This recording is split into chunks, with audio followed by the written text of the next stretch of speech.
بسم اللہ الرحمن الرحیم۔ اور آج کے معاشرے میں نہج البلاغہ کی کتنی ضرورت ہے، اس کے متعلق بیان فرمائیں۔ بسم اللہ الرحمن الرحیم۔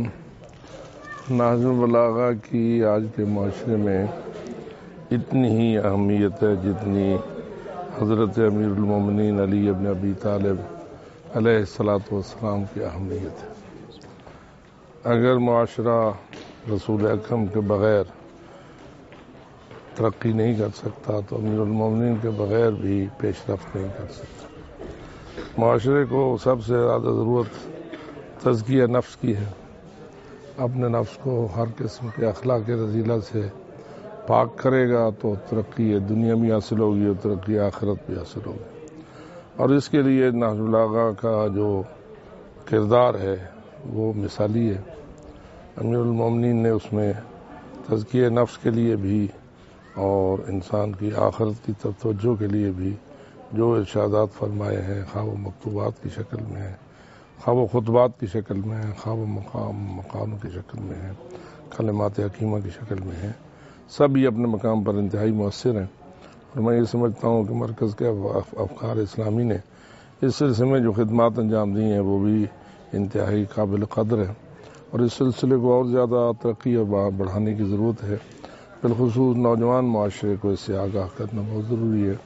اور چونکہ ہمارا معاشرہ زیادہ تر اردو دان ہے تو اردو میں جتنا زیادہ اس کو پھیلایا جائے اتنا بہتر، اور جتنی اس کی تشریحات کی جائیں سادہ زبان میں، جو ترجمہ ہے وہ بھی اپنے مقام پر مؤثر ہے، لیکن واضح ہے کہ کچھ ایسی باتیں ہیں یا کچھ ایسے عناوین ہیں جن کی تشریحات کی ضرورت ہے تاکہ لوگوں کے لیے ان کے حقائق اور دقائق کو سمجھنا آسان ہو جائے۔ تو میں سمجھتا ہوں کہ اس سلسلے میں انشاءاللہ کوشش جاری ہے، اور مزید اس کوشش کو بڑھایا جانا چاہیے تاکہ اس کا نور جو ہے وہ معاشرے میں پھیل جائے اور ساری دنیا نہج البلاغہ کے آفتاب بے ہدایت سے فیض پانے میں کامیاب ہو جائے،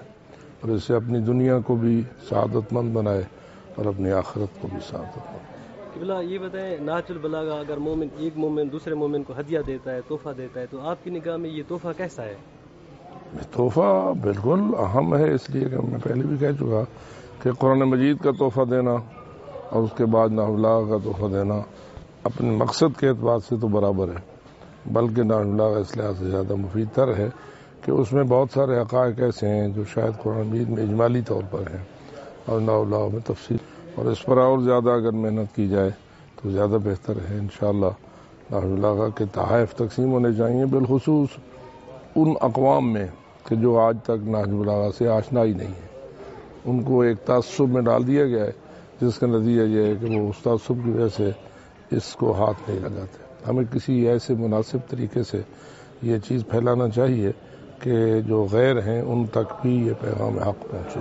اور ان کو پھیلے۔ مرکز افکار اسلامی نے جو نہج البلاغہ شائع کیا، آپ نے مطالعہ کیا ہوگا، دیکھا ہوگا یقیناً، اس کے متعلق آپ کیا فرماتے ہیں؟ وہ بڑا اچھا ہے بھائی، مانا کہ انہوں نے جو اس کی ترجمے کو اصلاح کی ہے اور اس کی ترتیب کو بہتر کیا ہے تو بہت اچھا کیا ہے، کیونکہ بعض اوقات ہمارے طلبہ بھی نہیں سمجھ سکتے تھے کہ یہ عربی کے الفاظ کہاں ہیں اور اردو کے الفاظ کہاں ہیں، تو اس لحاظ سے بڑا مفید ہے، اور انشاءاللہ اس کو اور زیادہ مفید تر بنانے کی کوشش کی جائے گی۔